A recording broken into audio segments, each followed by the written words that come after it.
Bueno, vamos a empezar hoy el taller sobre el número de oro. El número de oro vamos a ir viendo una parte un poco histórica o donde se utiliza y vamos a ir trabajando sobre él para ver si lo lográis entender muy bien. El esquema que vamos a seguir es este. O sea, lo primero que vamos a ver es que el número de oro está en todas partes. Vamos a ver ese todas partes qué quiere decir, dónde encontramos al número de oro. Luego, lo segundo que vamos a estudiar es que, aunque muchas veces os creéis que el primer número irracional que aparece es el raíz de 2, porque es el más sencillito, no es en absoluto el raíz de 2.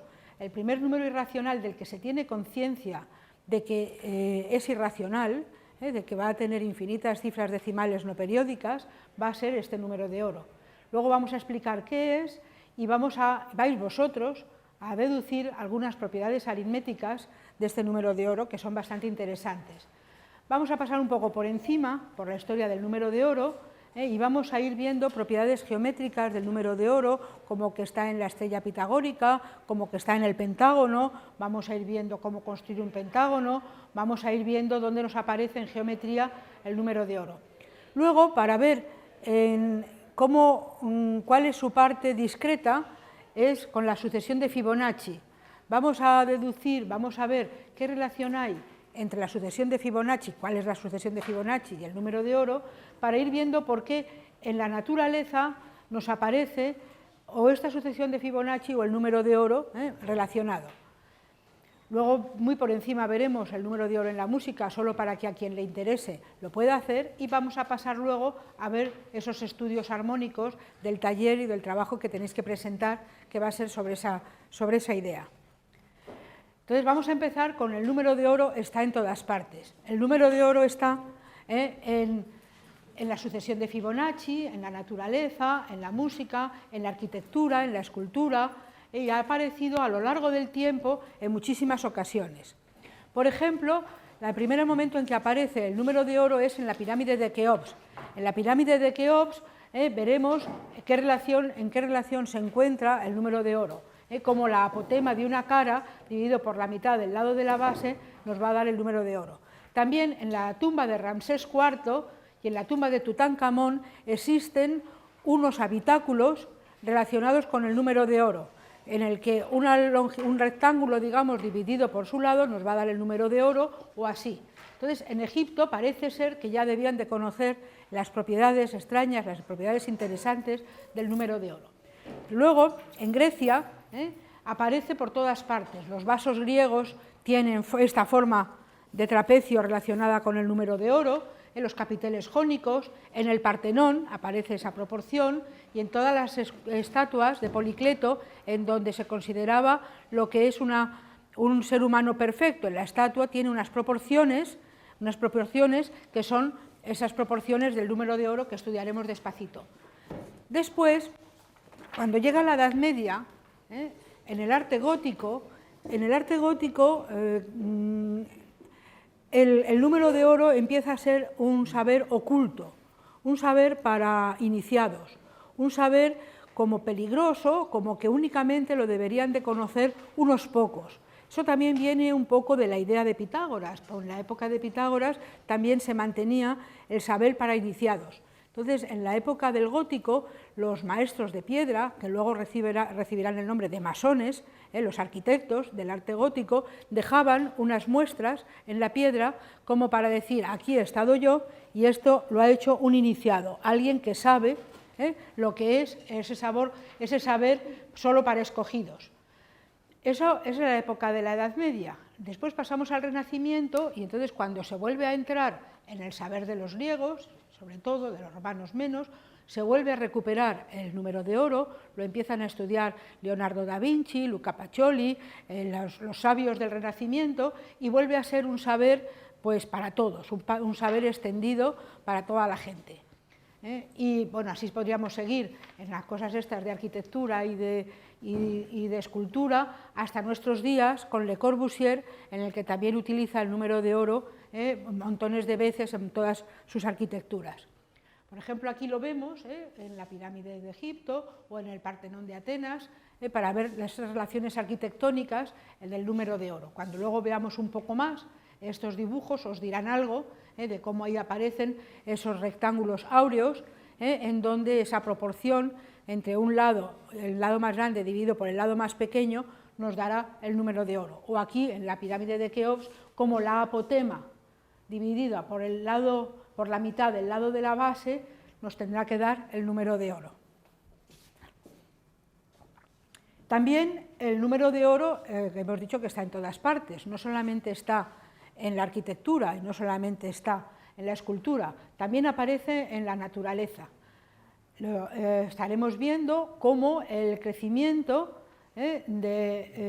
cuando algo crece manteniéndose igual a sí mismo, cuando algo crece manteniendo esa relación de igualdad, muchas veces las proporciones que encuentra son las del número de oro. Entonces, muchos caracoles, muchas conchas de caracol, en donde cuando va creciendo el caracol el aspecto es igual a sí mismo, van teniendo relación con esa proporción del número de oro. Y ahí va dibujado, muy poquito se ve, pues algo que no sé si será una piña o si será un girasol, en donde las escamas de la piña o las pipas del girasol van formando ahí unas espirales. Van formando ahí unas espirales que veis, unas en un sentido y otras en otro sentido. Luego las contaremos de verdad, pero ya os he dicho que existe una gran relación entre el número de oro y esa sucesión de Fibonacci que está formada por números enteros, mientras que el número de oro es irracional. Bueno, pues da la casualidad de que las hojas de las plantas en un tallo, que la distribución de las escamas de las piñas, que muchos crecimientos de plantas están formados por dos números consecutivos de la sucesión de Fibonacci. Ya veremos eso que se debe también a ese motivo de ser igual a sí mismo. Pero bueno, ya hemos dicho en dónde está. Ahora vamos a ver qué es. ¿Qué es? Bueno, vamos a ver. Todos seguro que conocéis que el número de oro es una proporción. No, porque lo van a saber. Si no se lo hemos dicho todavía. Bueno. Es una proporción realmente cuando la proporción que representa es que si yo tengo un segmento dividido en dos partes de tal forma que la parte mayor es a la parte menor como el total es al mayor, pues entonces el cociente entre esas longitudes, eso es el número de oro. De hecho, si nosotros medimos y el total es a la parte mayor y nos sale el número de oro que todos conocemos, que es 1,618, bueno, seguro que os lo han contado alguna vez en vuestra vida. A ver, ¿quién no ha oído hablar nunca del número de oro? Hasta ahora. ¿Todos habéis oído hablar? Todos. Por lo menos conocéis el resultado. ¿Tú no? Yo sí. Sí, todos. Sí. Vale. Pues vale. Bien, entonces, bueno, si nosotros medimos y el cociente entre la parte mayor y la parte, entre el total y la parte mayor nos sale 1,618 puntos suspensivos, Yo te voy a medir, María, pues a ver si tú eres áurea ahora. la parte mayor entre la parte menor es también ese número. Una calculadora para dividir. Déjasela a ella. Vamos a ver.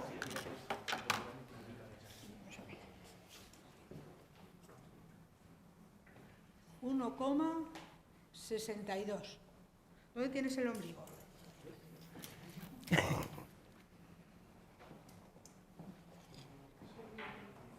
Uno.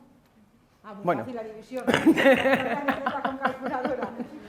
1,62 dividido entre 1, ¿qué nos da? 1,62. Vale. Pues es una aproximación bastante buena. Claro, si medimos, como no es 1,618, eso de todas formas con un metro no lo podríamos hacer, pero si dividimos la parte mayor, que es 1, entre la parte... No, sí, ya está medido. La parte mayor entre 62... Si eres áurea, te nos da da, algo. claro, aquí da 1,6. Pues venga, mediros vosotros. Iros midiendo, a ver si sois áurea. Pero me tienes que medir. Bueno, vamos a ver, también hay otra forma de medirse y es justamente poniendo la mano así. Entonces, el final de los dedos también divide a la altura total en dos partes que están en proporción áurea. O sea, que el total dividido entre la altura total hasta la punta de los dedos también tiene que salir el 1,6.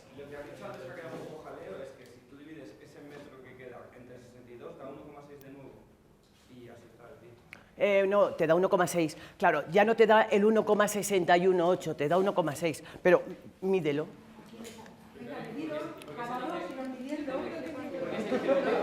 ¿Eh? Ah, sí, sí. Sí. Esto es lo que tenéis que ver. Una longitud dividida por la otra.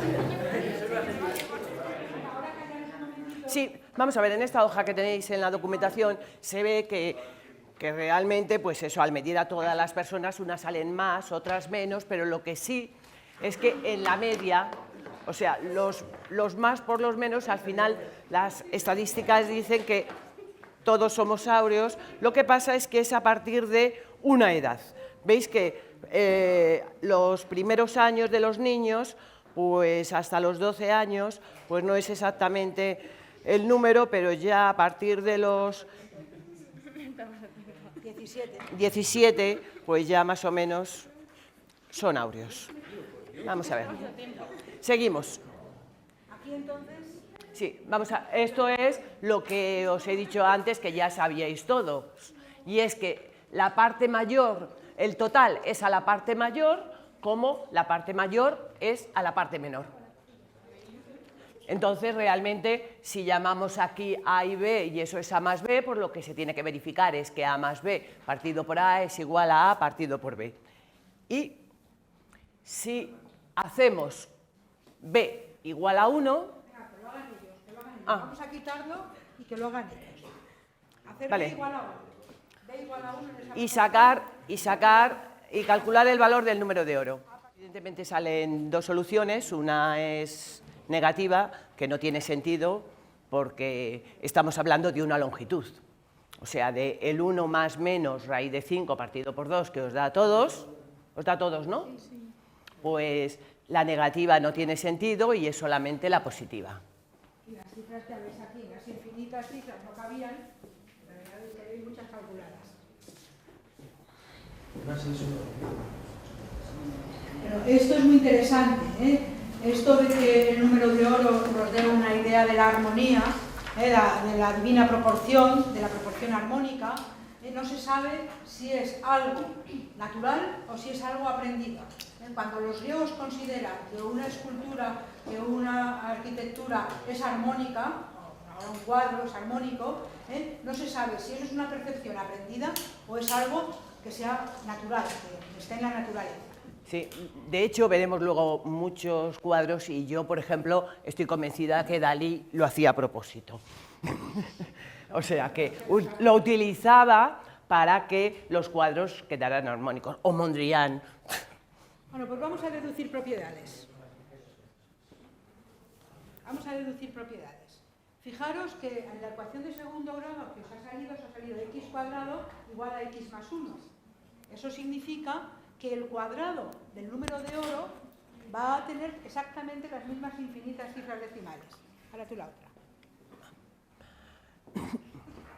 Sí, y la siguiente pues es que cualquier potencia de n es la suma de las potencias de un orden menor.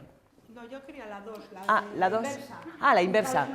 Que phi menos 1... ¿Quién es el número 1 partido por el número de oro? ¿Quién sería? Pues de esta ecuación del pi cuadrado igual a pi más 1, dividirla toda por pi. A ver qué os da. Esa ecuación, venga. Pi cuadrado igual a pi más 1, dividir esa ecuación por pi. ¿Y os queda?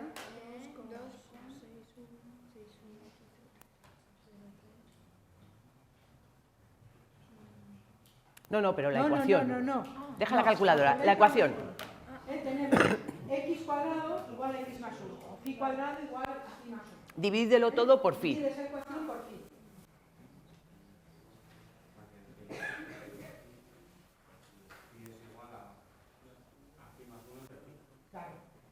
1 partido por phi, el inverso del número phi, es el número de oro. Menos 1. Luego es también el 0,61803. O sea que tiene las mismas cifras decimales. Las mismas cifras decimales, su cuadrado que su inverso, que el número de oro. Ahora la de las potencias.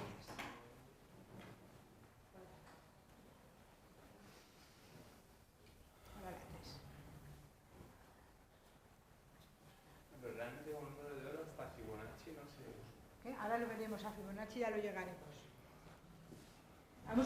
Ahora, multiplicando por phi sucesivamente a aquella primera expresión, obtendríamos esta forma recursiva de obtener potencias del número de oro.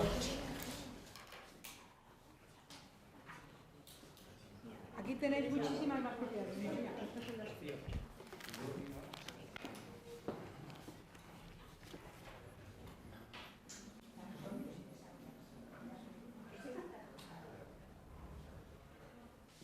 Bueno, vamos a ver. En la parte de arriba izquierda, pues lo único que hemos seguido ha sido ir multiplicando por phi y hacer operaciones. O sea, lo primero, phi elevado a 0, que es 1, es 0 más 1, ¿no? A continuación, phi elevado a 1 es 0 más phi.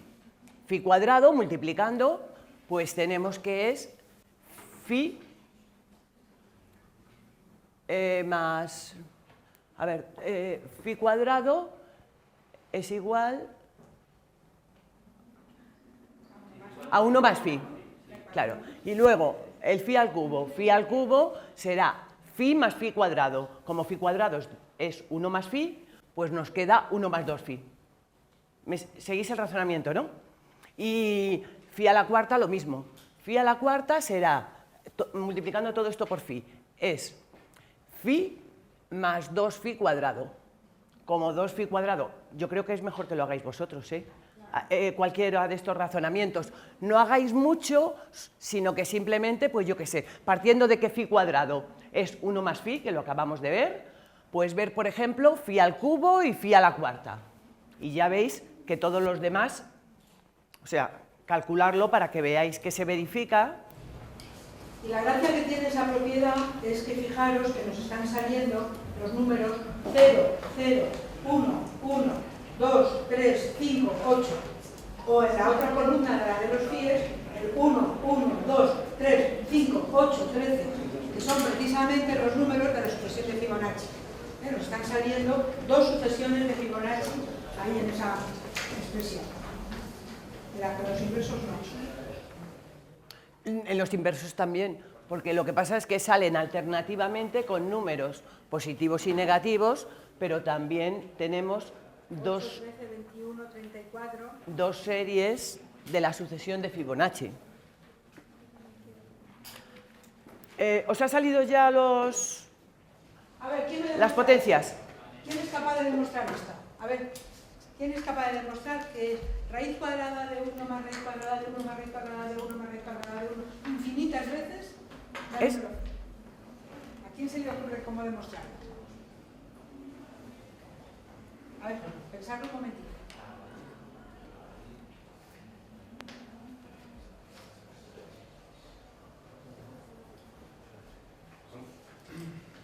Si lo pasé por una raíz cuadrada, ¿te queda la vida de más igual más No.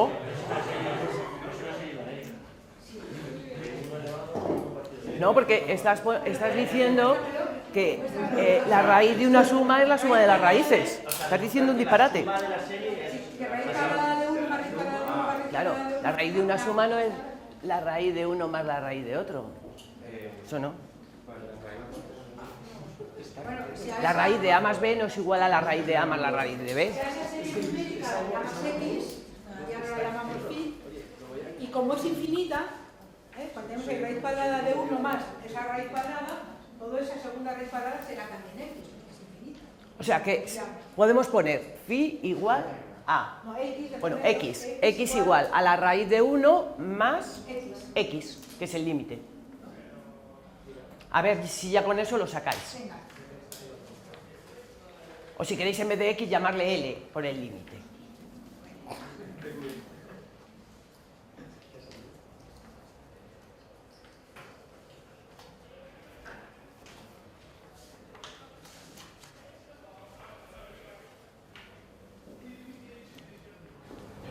¿Lo veis? ¿Veis cómo, llamando L a toda esa otra raíz cuadrada, nos vuelve a quedar la misma ecuación de segundo grado que ya nos sabíamos? La L cuadrado igual a L más 1, o L cuadrado menos L menos 1 igual a 0. Que sus soluciones, una de sus soluciones es el número de oro.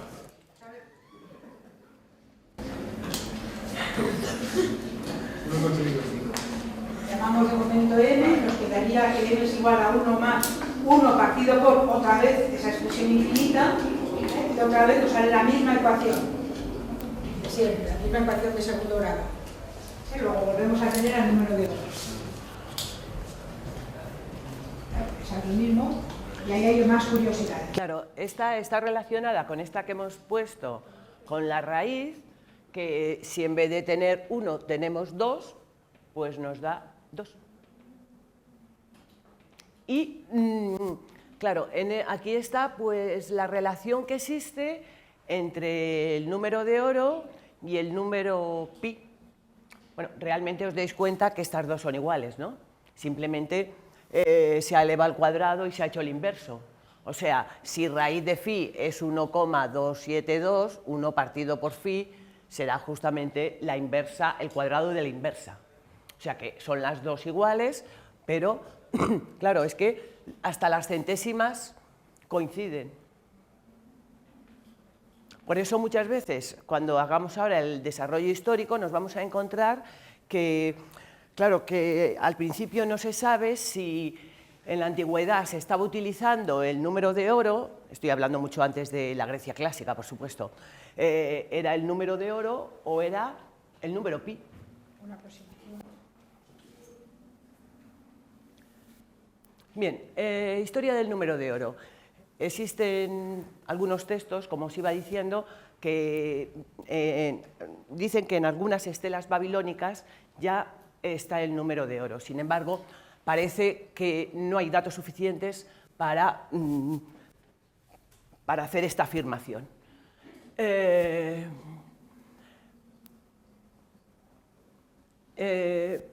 Por otra parte, la razón que hemos visto antes, la relación que tiene con pi es una idea que nos puede llevar a pensar que realmente no estaban utilizando, por lo menos conscientemente, el número de oro. O sea, porque como estaba asociado a la armonía, si intentaron hacer una cosa superarmónica y les salió el número de oro, posiblemente no eran conscientes de que lo estaban utilizando. El primer estudio formal sobre el número de oro se encuentra en los elementos de Euclides. Exactamente la formulación que aparece es esta, que es más o menos la que hemos dicho. Se dice que una línea recta está dividida en el extremo y su proporcional cuando la línea entera es al segmento mayor como el mayor es al menor. Euclides también demostró que este número no puede ser descrito como la razón entre dos números enteros, o sea, que es irracional. Ya sabéis que en tiempo de los pitagóricos, bueno, Euclides evidentemente es bastante posterior, pero para los pitagóricos el número era la esencia del universo, pero para los pitagóricos solamente existían un tipo de números, que eran los números naturales, porque las fracciones no las tomaban como tal, sino como una razón o relación entre los números naturales. Esto es el doble que esto, etcétera, etcétera. Y sabéis que fue un verdadero problema cuando descubrieron los números irracionales, porque de alguna forma iba en contra de su filosofía, que afirmaba que el número era la esencia del universo. De ahí eso que os he comentado al principio, de que consideraron que no todo el mundo debería de acceder a ese conocimiento, porque eso podía romper la filosofía. Entonces el conocimiento de ese número de oro o de los números irracionales era solo un conocimiento para elegidos, para gente muy determinada. Claro, es que también los pitagóricos, posiblemente lo sabéis, era una especie de secta, vegetarianos, que todos sus conocimientos los guardaban para ellos mismos y no se los decían a nadie, etc. Entonces, de alguna forma, por eso, la estrella pitagórica, que fue el símbolo de la escuela pitagórica, pasó a ser el símbolo de muchas sectas masónicas posteriormente, por esa idea que tenían los pitagóricos de secta. Pero ahora está está en la bandera de Europa, de Estados Claro, Unidos, ahora sí. de Rusia. Bueno, hay distintas teorías sobre si Platón ya lo conocía. Entonces, parece que dijo, bueno, en varios de sus libros aparece la palabra sección y no está claro si a esa sección se refería a la sección áurea o a otro tipo de sección. Bueno, Luca Pacioli en 1509 es el que publica La Divina Proporción, en la que aparece, pues, como veis ahí, una demostración de su divinidad comparándola con Dios.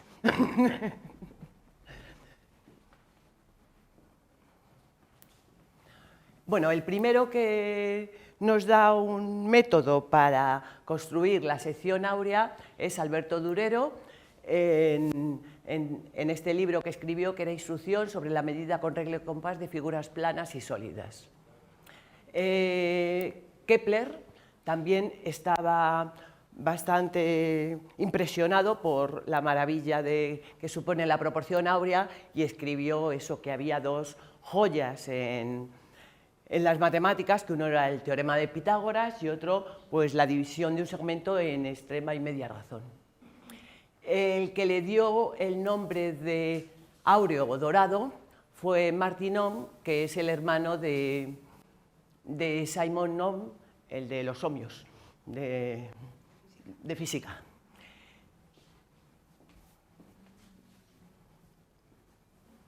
Y luego, la quien verdaderamente le asoció la letra Phi, pues fue Marbar, y lo hizo en honor a Fidias.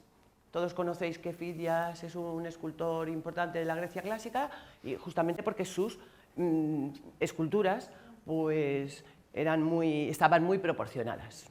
Entonces, vamos a ver algunos estudios áureos, luego pasaréis a hacerlos vosotros, pero la idea es ver cómo, por ejemplo, ahí en el módulo de Le Corbusier, ahí está hecho el estudio áureo. Es un poco lo que quiero que vosotros hagáis luego con el trabajo, que cojáis una imagen, la que sea, la pongáis en la mitad de la plantilla y luego expliquéis por qué os saqué el estudio armónico, el estudio áureo de esa imagen. Por qué esa medida dividida por esta da el número de oro, por qué tiene estas proporciones. Ahí veis, sin explicación, cómo está hecho con el módulo de Le Corbusier. Y lo mismo en este edificio, cómo está hecho el estudio armónico, el estudio áureo de ese edificio. Es un poco el tipo de trabajo que quiero que veáis. Aquí tenéis un edificio de Le Corbusier, aquel del fondo, que veis que rompe un poco la idea arquitectónica del resto de la plaza, y aquí su estudio armónico. Pues un poco esto es lo que quiero que hagáis en el trabajo que tenéis que presentar. El número de oro en geometría, el rectángulo áureo. ¿Se estudió? No me acuerdo. Vamos a estudiarlo, el número de oro, el rectángulo áureo, luego vamos a ver la construcción de Euclides. Cuando aprendemos a ver los rectángulos áureos, cuando aprendemos a ver las estrellas pitagóricas, los triángulos áureos, entonces ya podemos ver con bastante claridad eso que os he dicho de hacer el estudio armónico de una figura. Cuando vayáis a ver una exposición de cuadros, cuando en un cuadro veáis un rectángulo áureo, os llamará la atención y diréis, ahí hay un rectángulo áureo, porque ya me lo sé. Y ya sabéis qué aspecto tienen. Sí, pues eso ejemplo, es lo que quiero que veáis a partir de ahora. Por ejemplo, ¿os parece que esa pizarra ¿Es áurea? es áurea? No. Es como demasiado alargada. No es nada armónica. La pantalla tal como está ahora, que claro, la podríamos poner, pero tal como está ahora, que es un rectángulo, tampoco. Porque es demasiado como cuadrado. Esta. No, es un poco corta. Sí, es un poco corta, pero es bastante áurea. Sí, es bastante es áurea. como 1,5 en lugar de 1,6. Claro, es que como estaba detrás, evidentemente. Bueno, pues vamos a ver el rectángulo áureo. Bueno, realmente dos... Déjalo andar. No. Bueno, esta esta construcción del rectángulo áureo pues, es la construcción de Euclides, es muy fácil, pero posiblemente si tenéis que hacer un estudio armónico de cualquier figura, pues es lo primero que tenéis que saber hacer.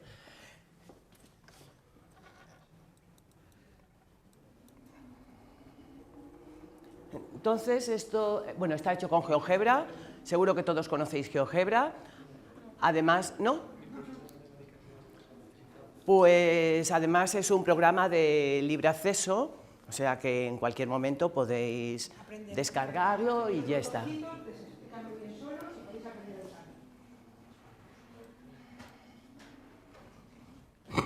Entonces, la construcción que se ha hecho es primero se ha dibujado un cuadrado, luego se ha buscado el punto medio de un lado, se ha dibujado la circunferencia y el rectángulo ABFG es el rectángulo áureo. O sea, como veis... Fijaros que, efectivamente, si por ejemplo el lado EC valiera 1, el lado CD valdría 2, ¿y cuánto vale la diagonal ED?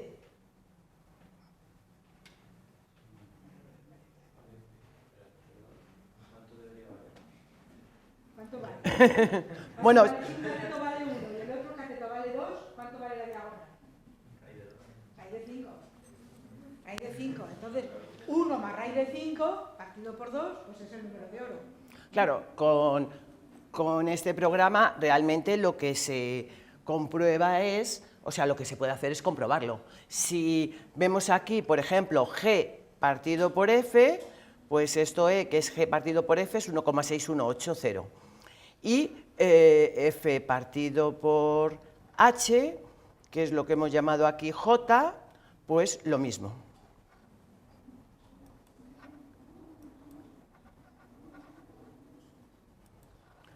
Bueno, ahí vemos dos rectángulos, que son rectángulos áureos. Entonces, condición necesaria y suficiente para que esa diagonal pase justamente por el punto C, Por este vértice, es que los dos rectángulos, esos, sean áureos. solo lo tienen esa propiedad los rectángulos áureos. A ver, demostrarlo. Por semejanza de triángulos, tenemos aquí este triángulo que es semejante a este otro. Entonces, si a esto lo llamo A y a esto B, A más B, partido por B por A, será igual a ver. A partido por B, ya está. ¿Lo seguís?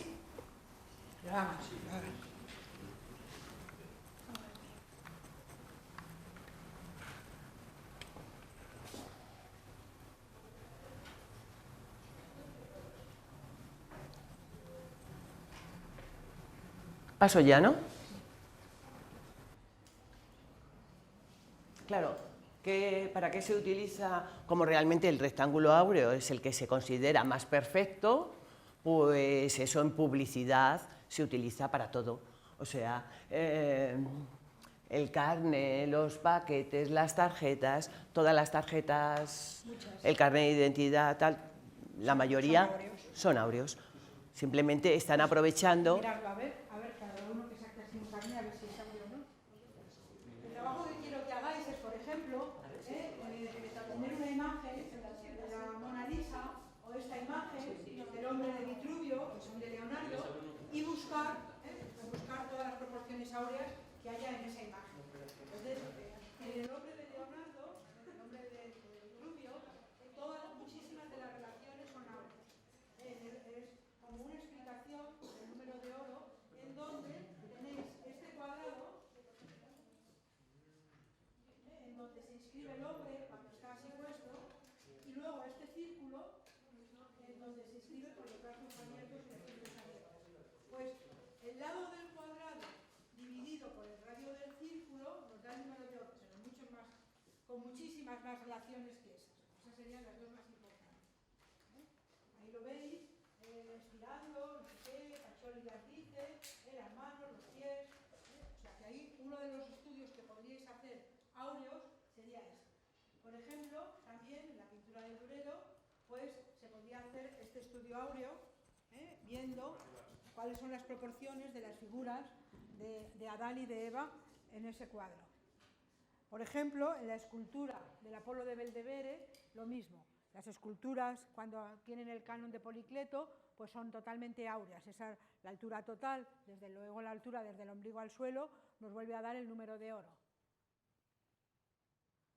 Aquí tenemos un estudio áureo del Cristo de Velázquez. Como en el Cristo de Velázquez, en esta pintura, pues podemos ir viendo cómo todas estas dimensiones, M mayúscula dividido por M minúscula, siempre nos van a ir dando el número de oro, cada una de ellas. Entonces, eso es un poco el trabajo que quiero que hagáis. Eso sería en pintura, pues en arquitectura o en la Grecia clásica, y también lo veis, en el Partenón, como aquí tenéis la construcción de Euclides, que os ha dicho María, como tenéis ahí ese cuadrado, que sería el del lado, desde aquí, hasta el C, y luego ese radio, haciendo esa construcción de Euclides, con lo cual ya vemos cómo ese Partenón está inscrito en ese rectángulo áureo. Y lo mismo, esa misma construcción de Euclides, hecha en la Venus de Milo y en el Hermes de Praxiteles. Luego, en el Renacimiento, vemos cómo se hace ese estudio áureo con la Gioconda, con la Venus de Botticelli, con cualquiera de los cuadros que a cada uno le interese poner. Pues ese es el trabajo que quiero que hagáis, un estudio áureo de alguna cosa. Aquí lo tenemos ya en el arte contemporáneo. Tenemos aquí al Cristo de Dalí, a los rectángulos de Mondrian, que está lleno de rectángulos áureos, y aquí ahora estudiaremos esta espiral que hay ahí, que la estudiaremos más despacito para entenderla bien. Esto, sí, no, pero esto es lo que acabamos de demostrar. La construcción de Euclides. Claro, o sea, cómo demostrar que ese rectángulo es áureo. Es simplemente como si esto es 1, esto es 1 más raíz de 5, pues 1 más raíz de 5 partido por 2, pues, de todas formas,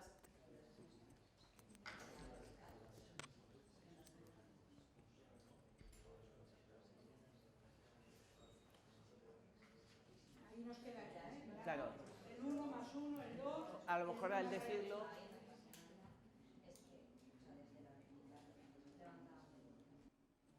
Bueno, vamos a ver las espirales. Bien, vamos a construir esa espiral de la siguiente forma. Partimos de un rectángulo áureo, ¿no? Y le quitamos un cuadrado.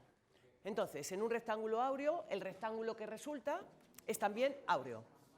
Entonces, si a ese nuevo rectángulo áureo, que sería este, le quitamos un cuadrado, nos vuelve a quedar un rectángulo áureo. Y entonces vamos así obteniendo una serie de rectángulos y luego unimos los puntos con semicuartos de circunferencia, ¿no? Yo tendría un rectángulo que este no será áureo, pero como si lo fuera. Y a este rectángulo áureo le quito el cuadrado. Entonces, uno este punto con este, la circunferencia. A este nuevo rectángulo, que también será áureo, le quito el cuadrado. Y lo uno, ahora no es áureo, ahora ya si le quito el cuadrado no sale nada, pero sería así, y así, sucesivamente. Esta espiral que sale, que nos cuente María si es o no es espiral. Sí, no, sí, pero... Si es o no es sí, espiral áurea o qué es.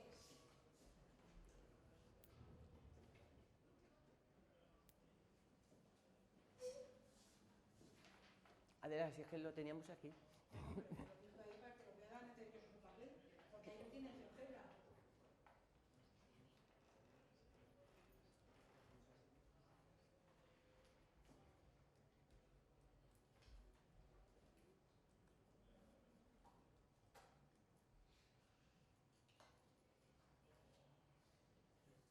Por ejemplo, en este cuadro de Velázquez, ya veis cómo utiliza esta espiral logarítmica, para el estudio de la luz.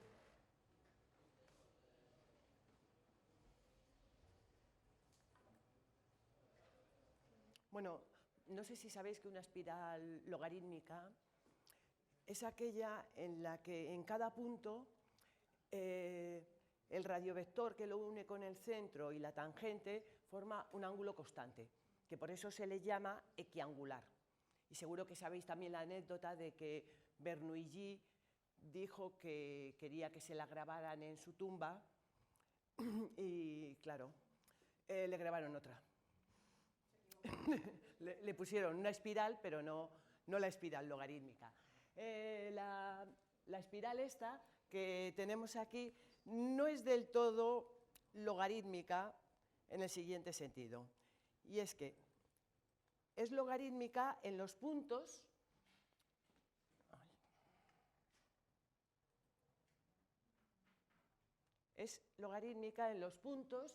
B, D, H,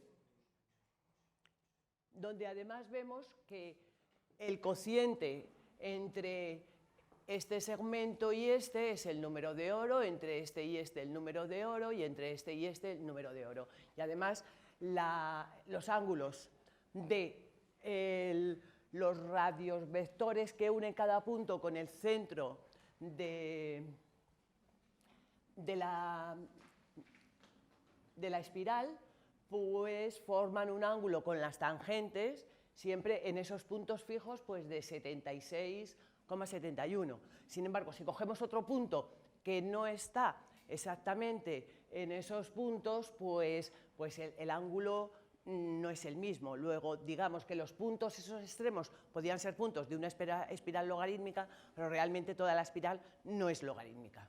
Eso es lógico, porque hemos estado haciendo cuartos de circunferencia. O sea, hemos marcado un punto que sí que sería de la espiral logarítmica, hemos marcado otro que sí lo sería, y los hemos unido con un cuarto de circunferencia.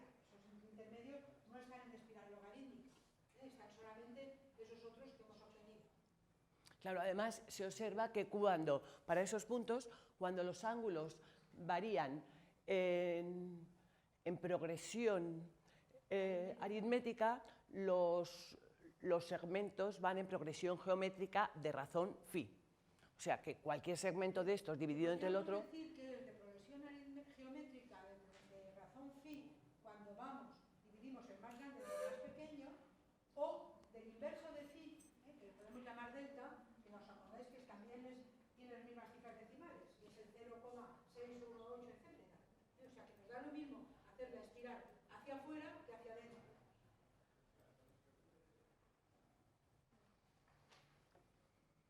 Venga, pues estudiar la concha del Nautilus, que la tenéis ahí en los papeles. Con la regla que tenéis, a ver cómo haréis un estudio armónico de la concha del Nautilus. Otro estudio podría ser el de este hombre, de Leonardo, que ya tenéis ahí la figura, que también tenéis ahí, no tenéis otra más grande, de Leonardo.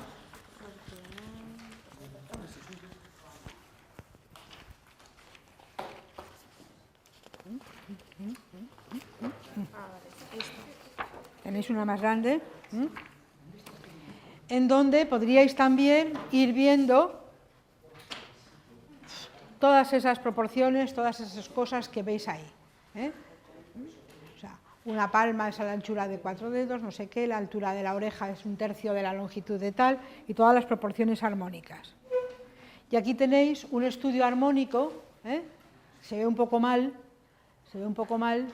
diferente del que os he contado antes, del hombre de Vitruvio, del hombre este de Leonardo, en donde ya veis un poco de la estrella pitagórica. Vamos ahora a ver si estudiamos la estrella pitagórica desde el punto de vista de la proporción áurea, porque es la figura más áurea que existe, porque en la estrella pitagórica cualquier longitud dividida por la longitud inmediatamente inferior nos da el número de oro. Entonces, por todas partes, en la estrella de 5 puntas, en la pentaalfa, en esta estrella regular de 5 puntas, nos aparece el número de oro. Entonces, vamos a estudiarla despacito para conocer esa relación.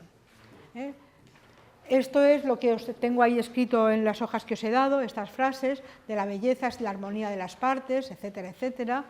Lo leéis despacito. Y vamos a estudiar el triángulo áureo. Estamos queriendo encontrar un triángulo que verifique la propiedad de que al dividir un lado, un triángulo que sea isósceles, y que al dividir el lado más grande entre el lado de la base nos dé el número de oro, al dividir este lado B entre este lado A, nos dé el número de oro, ¿vale? Entonces, lo que hacemos es, por semejanza de triángulos, hacer aquí, como queremos que la parte sea el todo, y todo eso que hemos dicho antes, pues al dividir esto entre esto, si este triángulo es semejante, esto nos quedará igual, igual que antes. Si esto es también A, y esto es también, este trozo de aquí es también A, este de aquí sería B menos A. Luego nos quedaría, si este triángulo es semejante a este otro, por semejanza de triángulos, nos queda que el lado mayor de aquí, que es B, dividido por el lado pequeño de este, que es A, será igual al lado mayor de este, que es A, dividido por lo que queda, por el lado pequeño de este, que es B menos A, y ya veis que es exactamente la misma proporción que nos ha salido siempre.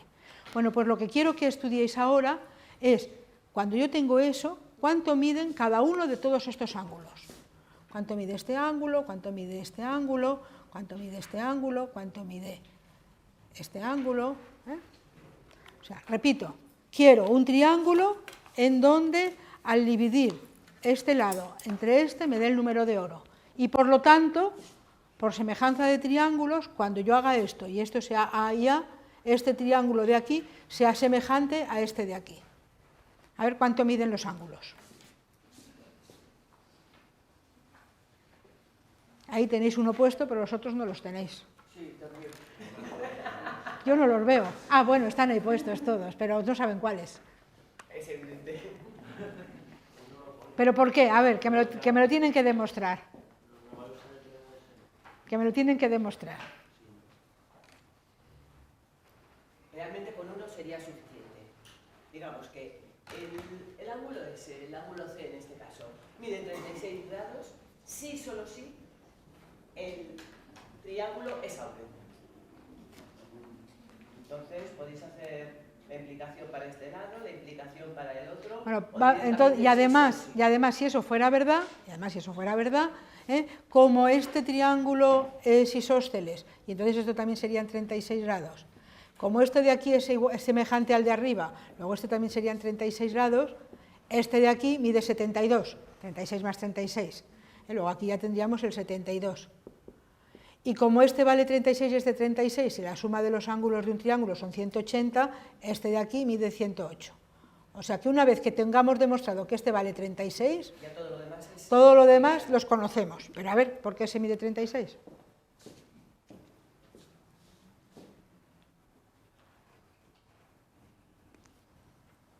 A ver quién se le ocurre la forma de hacerlo.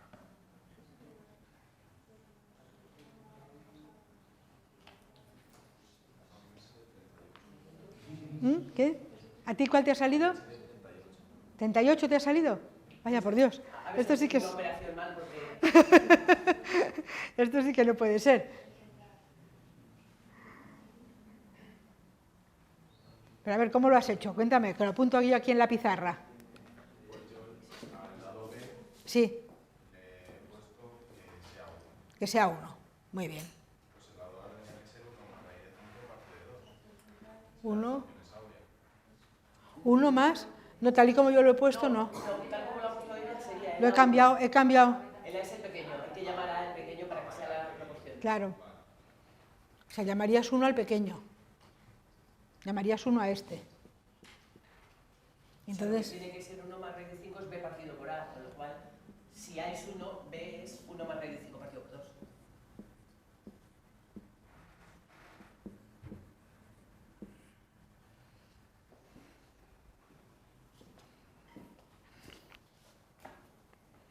Pero aún no me he enterado cómo has sacado el ángulo.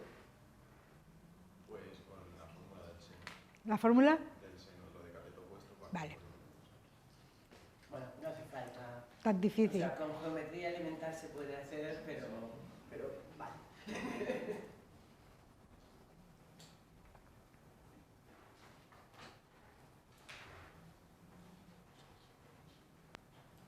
Pues si está aquí ya todo, si os lo estoy diciendo todo, ¿eh? O sea, a este le llamo X. Si este triángulo tiene que ser isósceles, este sigue siendo X. Como este también es el mismo X. Este es 2X. Pues entonces tiene que pasar que 2X más 2X más X sea igual a 180 grados. Pues ya nos sale el 36. ¿Eh? ¿Lo veis? ¿Lo veis la idea? Bueno, pues entonces, en el momento en que tenemos un triángulo áureo, pues podemos ver que en la estrella pitagórica, que en esta estrella pitagórica, todos los triángulos que nos aparecen por aquí son el triángulo áureo. Todos los triángulos que nos aparecen por aquí, este es el otro triángulo áureo obtuso que habíamos visto, el trocito este del triángulo, todos los triángulos son áureos. Y por lo tanto queda demostrado que cualquier longitud, como esta diagonal, de este lado de la estrella dividido por este lado del pentágono, nos da el número de oro. Pero es que este lado del pentágono dividido por este de aquí nos da el número de oro. Cualquier longitud de la estrella dividida por la inmediatamente inferior, al estar formada por triángulos áureos, nos va a ir dando el número de oro. O sea, vale. Resumiendo, diagonal partido por lado, número de oro. Los dos segmentos en que una diagonal está cortada por otra. Número de oro. Número de oro, el cociente. Y los dos segmentos distintos de una diagonal cortada por otras dos. También. Los dos segmentos esta de distintos, aquí. por ejemplo, estos, pues esto y esto. El pentagonito este pequeño de dentro, dividido, este lado de la estrella cortito, dividido por el lado del pentagonito pequeño, también el número de oro, porque van siendo trocitos del triángulo. Pregunta, ¿cuál es la razón de semejanza entre este pentágono Y ese pentágono. y ese? ¿No? ¿No?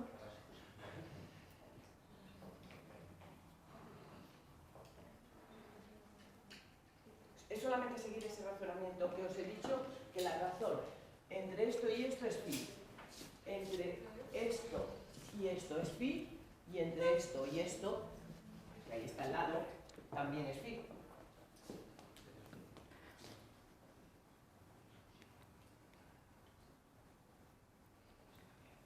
¿Nadie lo dice? Podría ser phi cuadrado, raíz de phi o lo que sea. Pues os doy una idea. ¿Qué os aparece mejor, phi cuadrado o raíz de phi? Pues depende de que vaya de dentro a fuera o de fuera a dentro. ¿De acuerdo? Que esté dividiendo el más grande entre el más pequeño. Fijaros que aquí tendría yo también, de nuevo, está muy mal pintada, pero bueno, tendría de nuevo otras espirales. Podría unir ahora los vértices y me saldría el pentágono. Ahora prolongando estos lados del pentágono, me volvería a salir una estrella, prolongando los lados del pentágono. ¿Dónde está este lado? Me volvería a salir una estrella. Uniendo los vértices de la estrella, volvería a tener un pentágono. Y lo mismo hacia adentro. Podría hacer un crecimiento hacia afuera de las estrellas y pentágonos y un crecimiento hacia adentro de estrellas y pentágonos. E ir encontrando todas esas propiedades. Pasa esto, que esto es muy aburrido.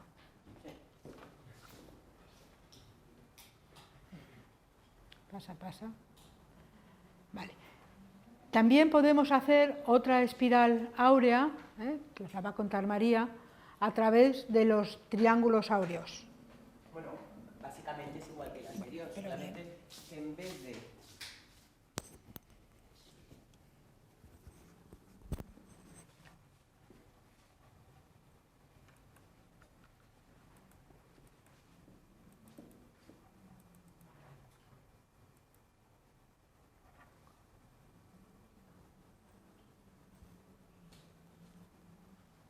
en vez de los arcos ahora ser arcos de 90 grados, pues ahora son de 108 grados.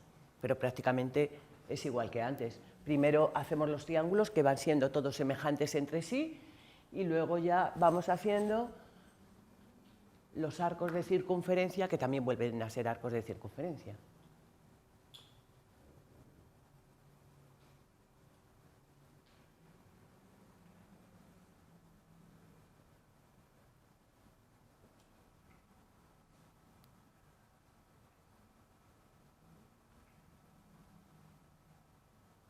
Bueno. Vuelve a ser una homotecia, de razón de homotecia, el número de oro. El centro de homotecia sería donde se juntan todos esos triangulillos pequeños, y compuesta con un giro, que sería en este caso de 108 grados, donde el centro de giro sería también ese punto. Hay muchísimas propiedades que pueden ver, pero vamos a pasarlas deprisa. Vamos a construir un pentágono con una tira de papel. La estrella esta de 5 puntas fue el símbolo de la escuela pitagórica y luego se convirtió en el símbolo de muchas sectas masónicas. La estrella pitagórica tiene una explicación hermética en que así colocada significa el bien, significa lo positivo, significa todo lo que tenga que ser maravilloso por excelencia. Pero si os la ponéis al revés, con las dos orejitas para arriba, es el símbolo del diablo, de lo maligno, de lo negativo. Tenemos muchas flores que son pentagonales. Aquí tenéis una en donde se le podría hacer también un estudio áureo a una flor, viendo cómo nos sale ahí el pentágono, la estrella pitagórica, en ese estudio áureo. Bueno, pues en este pentágono se comprueba, que no se demuestra, porque GeoGebra solamente comprueba que justamente lo que hemos dicho, ¿no? Que la diagonal entre el lado es el número de oro, que una diagonal cortada por otra, los dos segmentos, en ese caso K y J, también están en proporción áurea, y en este caso, cuando una diagonal cortada por otras dos, los segmentos diferentes, en ese caso Q y P, pues aquí salen todos que están en proporción áurea.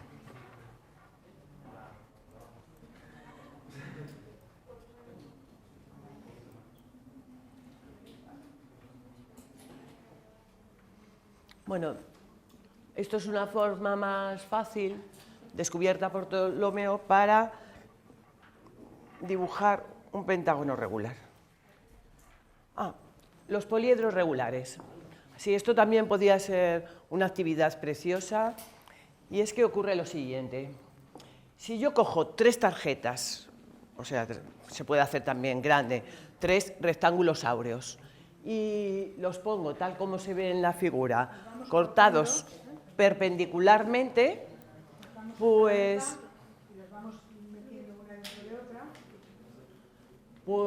resulta que si yo uno todos los vértices, o sea, los 12 vértices de esas 3 tarjetas, al unir los 12 vértices obtengo un icosaedro.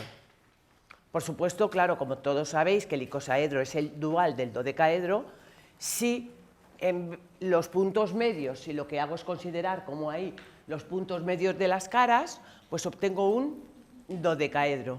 Y si uno los puntos medios de los lados menores, un octaedro. O sea, fijaros, sería, pongamos que esto fuera un rectángulo áureo. Lo parto así hasta el centro. Y este otro rectángulo áureo, esta tarjeta áurea. Entonces los vamos metiendo así, el uno dentro del otro. Sí, lo que pasa es que tan chiquitito, esto hay que hacerlo con cartón y grande. ¿Lo veis? Lo mismo con la otra tarjeta, la parto en el otro sentido y la meto hasta el medio. Entonces me quedarían con 3 tarjetas áureas, con los 3 planos coordenados hechos con tarjetas áureas, podríamos construir con un hilo los 3 de los poliedros regulares. El icosaedro, el dodecaedro y el octaedro. Es un trabajo muy bonito. Si alguien lo hace y hace una foto, eso le sirve como explicación de trabajo para presentar. Repito la idea. una tarjeta, que sea un rectángulo que sea áureo, en cartulina le han hecho, y otro igual, se cortan hasta la mitad, y tal y como lo he hecho yo ahora, se meten así el uno en el otro, para formar dos de los rectángulos. Haciendo lo mismo en el otro sentido, con otra tarjeta, en la otra dirección, si es áureo, los vértices que nos van quedando están todos en los vértices del icosaedro. Con tres tarjetas. Con tres tarjetas. En los tres coordenados. Claro. Por eso he puesto ahí las coordenadas para que se vieran. Vamos a ver un poco el número de oro en la naturaleza. Ya lo hemos estado viendo, en que hay muchas cuestiones naturales que están relacionadas con la proporción áurea. Y en la naturaleza es más fácil todavía ver que están relacionadas, como os hemos dicho antes, con la sucesión de Fibonacci. Con la sucesión de Fibonacci, que es en números naturales la relación que hay con... Ya hemos visto la distancia que hay en el Nautilus. También es muy interesante que la disposición de los pétalos de las plantas, de los pétalos de las flores, estén en proporción áurea, pero también que lo estén en la disposición de las hojas. Parece ser que esa disposición de las hojas a lo largo del tallo, poniéndose en proporción áurea, tiene que ver con que es la forma en que recogen mayor energía solar, en que tienen mejor disposición. Por ejemplo, ¿cuál sería el ángulo áureo? ¿Sí? Claro. No. Bueno, pues eso, ¿cuál sería? ¿Cómo la calcularías? O sea, quiero decir, en grados. Si tenemos los 360 grados, ¿cómo dividimos 360 en dos partes que estén en proporción áurea? Podrías construir el triángulo, entre comillas, entendiendo un vértice en el foco y otro en la hoja. No, está dando la explicación de lo de la energía solar, pero no, lo que ella está diciendo es algebraico. Quiere decir, si antes teníamos el 1 y no sé qué, los 360 sería el 1, ¿cuánto sería el ángulo haciendo ese mismo tipo de proporción de forma algebraica, meramente algebraica? ¿Cómo lo haríamos? Pues sería el todo es a la parte, como la parte es a lo que queda, ¿no? Pues venga, ¿cómo quedaría? Venga, ¿alguien se atreve? O sea, queremos dividir los 360 grados en dos ángulos alfa y beta, ¿no? De forma que 360 grados.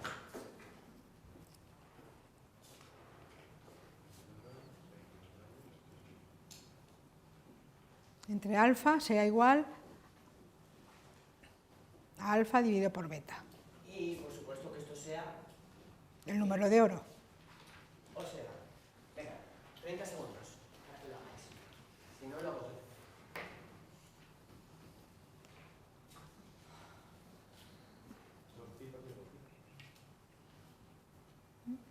¿Quieres cuánto es?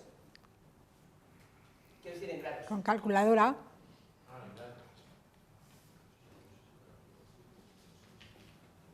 Si es que estamos menos acostumbrados A los grados. Quiero decir, a los radianes, si vemos una cantidad de radianes, como no sé aquí medios, cuartos y tercios o tal, si ponemos un radian, pues como que es más difícil, sería la tercera parte, o sea que con grados nos hacemos más la idea de cuando un número es áureo, ¿no?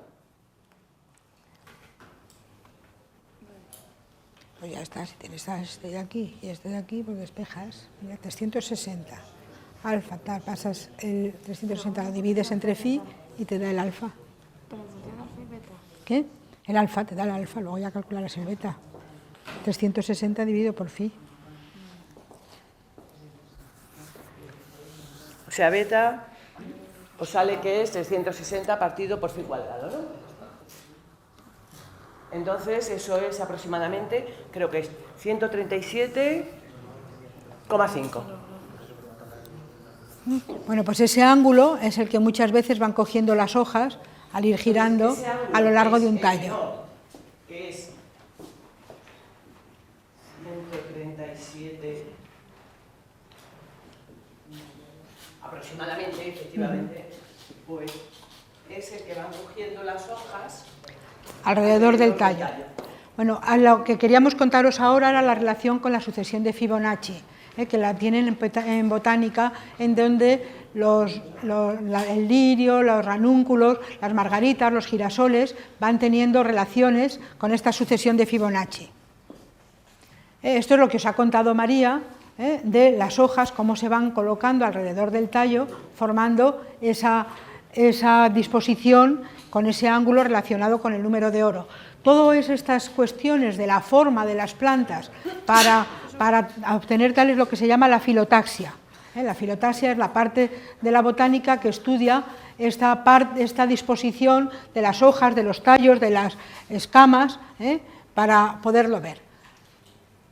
Entonces, vamos a ver qué quería decir exactamente la sucesión de Fibonacci. Aquí tendríamos un montón de cuestiones con la sucesión de Fibonacci, que ya sabéis que su primer término sería el 1, el siguiente término el 1, y después ya 1 y 1, 2, luego 1 y 2, 3, 2 y 3, 5. O sea, cada término es la suma 3 de y los 5, anteriores. 8. Cada término es la suma de los dos anteriores. Bueno, pues esa sucesión, vamos a ver, ¿no teníamos unas piñas? Vamos a Leonardo de Pisa, Fibonacci quería decir hijo de, que ahora que no se nos vaya a perder, en su libro de los ábacos escribió, empezó a trabajar sobre la sucesión de Fibonacci, haciendo lo que pasaba con el crecimiento de una pareja de conejos. Una pareja de conejos, había un conejo, luego dejaban los dos, luego criaban, entonces venían otro, al primer mes no criaba, el primer año no criaba el otro que había nacido, pero luego volvía a criar. Al cabo de un mes ya estaban dispuestos, los conejos a criar, ya podían criar. Volvían a juntarse y volvían a salir conejos, y el número de conejos siempre eran los números de la sucesión de Fibonacci.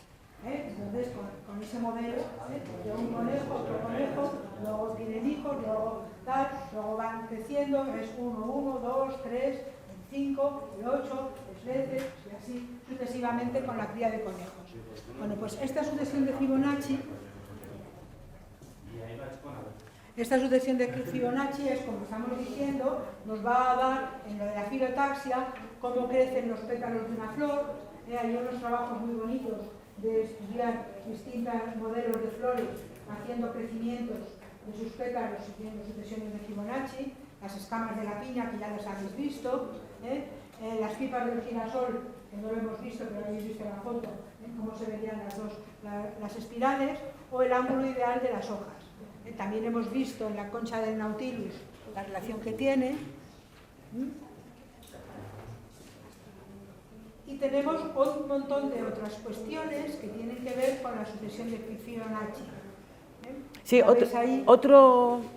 otra cosa que se puede sacar es la relación esa que hemos visto de que Phi menos 1 es Phi menos 1, o sea, Phi elevado a menos 1 es Phi menos 1, sale también de la sucesión de Fibonacci, porque el cociente entre un término y el anterior de la sucesión de Fibonacci tiene límite Phi. Bueno, eso porque tú lo digas, tendrán que demostrarlo. Ah, es verdad. Digo yo, que tendrán que demostrarlo ellos. Esta sería la sucesión de Fibonacci. Déjalo ahí. A ver, ¿quién es capaz de demostrarme que el límite entre dos términos consecutivos de la sucesión de Fibonacci nos da... No, entre un término y el anterior. Pues eso, entre dos términos consecutivos. Sí, también podría ser un término y el Si no siguiente. es el inverso, que nos da igual. Pues Sí. es el delta, que es el 0,61. Venga, a ver quién demuestra ese límite. Estos son montones de propiedades que todavía se pueden seguir sacando, que todavía no están todas demostradas, que se pueden seguir publicando artículos y teoremas y cosas de relaciones con la sucesión de Fibonacci. Todavía se siguen sacando propiedades de este estilo. Estas son para que veáis. Ah, bueno, aquí está. Lo de la sucesión 1 dividido entre 1 nos da 1, 2 dividido entre 1 nos da 2. El siguiente, que es 3 dividido entre 2, 1,5. Uno va por arriba y el otro va por debajo del número de oro. 2 es mayor que el número de oro, 1,5 más pequeño. Además, crece muy rápidamente. Luego, ya veis que en el décimo término ya se obtienen... 5 dividido entre 3, 1,66. 8 dividido entre 5, Ay, perdona. 13 dividido entre 8, 1,625. Ya veis cómo en el 89 dividido por el 55 ya nos da el 618. Entonces, eso es, digamos, ir dividiéndolo sin más, pero ahora hay que demostrarlo. Y la forma es, como ha dicho vuestro compañero, a ver si lo entendéis.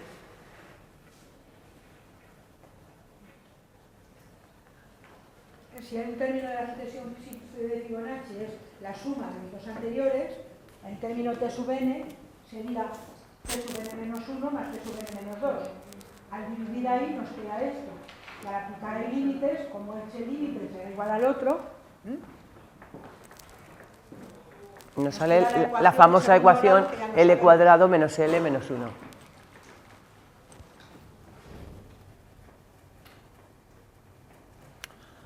Lo que iba a contar antes es que, claro, si hacemos el cociente, o sea, el límite de la sucesión formada por el cociente entre un término y el anterior, nos da phi. Si hacemos el límite de la sucesión formada por un término y el siguiente, estamos haciendo la inversa, ¿no? Y entonces, al hacer ese límite, eso nos da 0,6, pero como estamos haciendo la inversa, pues nos tendría que dar phi elevado a menos 1, con lo cual resulta una demostración de que phi menos 1, phi elevado a menos 1, es igual que phi menos 1. ¿Me seguís? No. Sí, aquí. Si esto es phi, ¿no? Phi elevado a 1, la inversa de phi es igual a phi menos 1. Claro, con lo cual, pues directamente sale simplemente comprobando que es eso. A ver. Uy. Esto lo pasamos muy deprisa, pero solamente para el que le interese la música. ¿Alguno sabe música? Porque ni María ni ¿Sabe yo, de música? Ni María ni yo sabemos música, y aunque lo tenemos ahí y tenemos información, pues a lo mejor metemos la pata. Entonces, por eso se hablaba del número de oro de la armonía. De la armonía perfecta, porque tiene que ver en que si una cuerda de violín la dividimos en 8 partes iguales y tocamos con el 5, que sería el número de la sucesión de Fibonacci, eso nos daría una cierta armonía.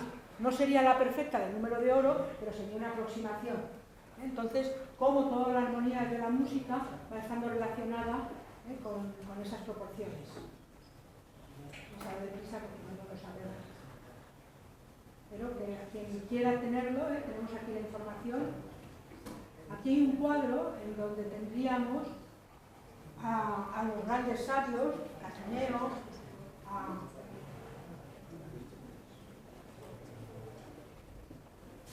aquí está Platón, y tiene en el cuadro hay un trozo, sigue pasando, vale, en donde hay este dibujo, no sé si lo he visto ahora, aquí está.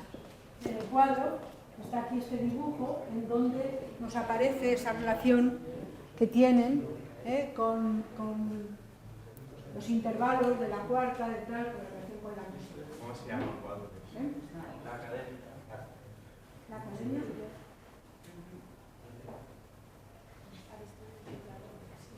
El de la pirámide de Keops, María. Ah, sí. Hay Claro. una afirmación De Heródoto.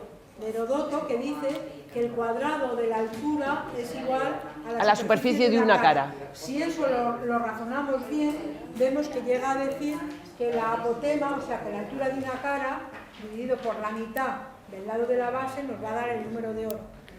Lo que quiero deciros es que ahora mismo las pirámides, si las midiéramos, no pueden salir áureas, porque les faltan trozos, porque se han hundido, porque están más enterradas. Entonces, todas esas dimensiones no nos pueden dar... Pero realmente, si vemos la frase de Heródoto y deducimos de ella todo lo que se pueda, pues sale cantidad de magnitudes de longitudes que están en proporción áurea.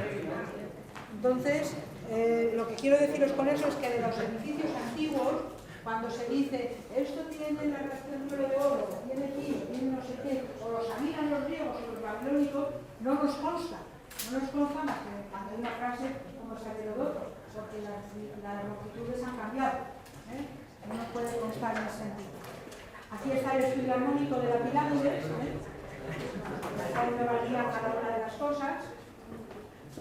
Ya está con esto. Aquí tenéis referencias, libros, y páginas web, montones de páginas web para ver